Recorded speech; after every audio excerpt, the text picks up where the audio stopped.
আজকে দেখেন আপনার আমার আচরণ, আপনার আমার ব্যবহার, আপনার আমার চরিত্র যত ভালো হবে আল্লাহ তাআলার কাছে আপনার আমলগুলো তত গ্রহণযোগ্য হবে। চিল্লা এখন ঠিক কিনা?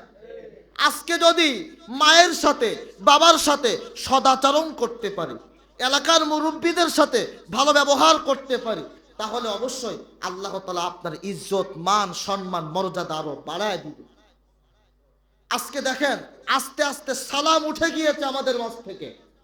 সালাম আপনি আমি দিতে শিখতেছি না এখন। আল্লাহ রসুল বলেন যে আফসুস সালাম ওয়া আতইমুত তাআম ওয়াসিলুল আরহাম ওয়াসাল্লু বিল লাইলি ওয়ান নাসি নিআমুন তাদখুলুল জান্নাতা বিসালাম। সর্বপ্রথম যে ব্যক্তি মানুষকে সালাম দিবে আমার আল্লাহর কাছে ওই ব্যক্তি প্রিয় এবং দামি ব্যক্তি হয়ে যাবে। আজকে মুরব্বীদেরকে দেখলে আমরা সালাম দিই না, আর অনেক মুরব্বীরা রয়েছে যে হুজুরদের কাছ থেকে সালাম নেওয়ার আশা করে সালাম দিতে চায় না। পাশ দিয়ে হেঁটে গেলে কয় হুজুর সালাম দিলেন না কেন? আরে ভাই আমার তো বুঝি আসে না, আমি হুজুর মানুষ, আমি আপনাকে সালাম দিব কেন?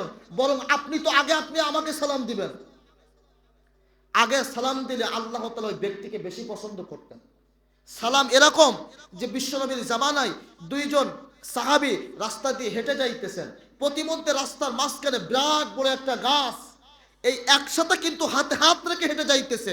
ওই গাছটা থাকার কারণে এক পাশ দিয়ে দুইজন সাহাবী যাইতে পারবে না, একজন রাস্তার ওই পাশ দিয়ে যায় আরেকজন ওই পাশ দিয়ে যায়।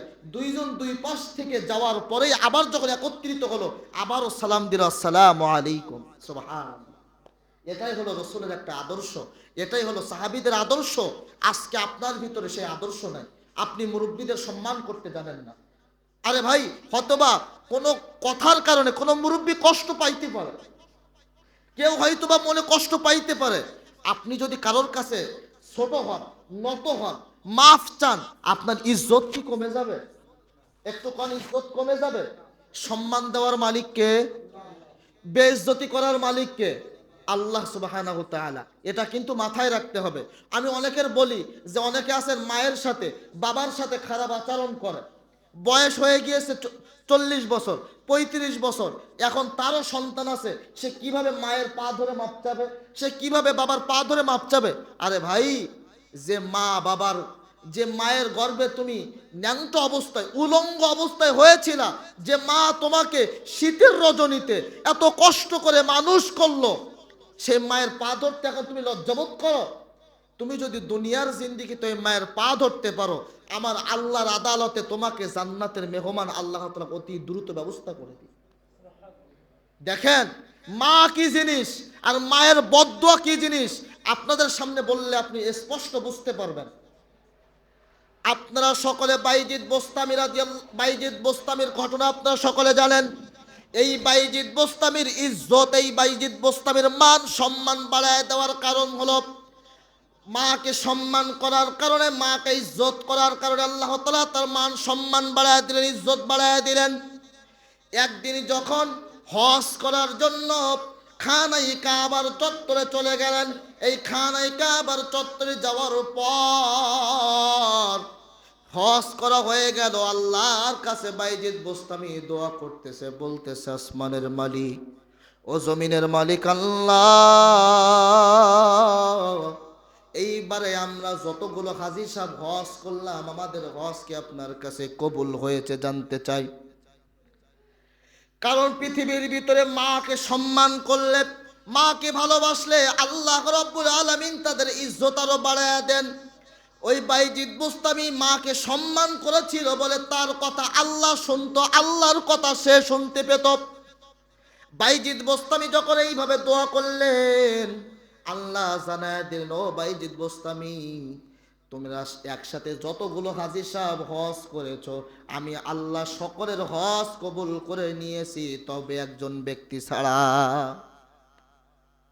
ও আসমানের মালিক আল্লাহ, ওই ব্যক্তিকে পরিচয়টা কি একটু আমার কাছে দাও রে মালিক।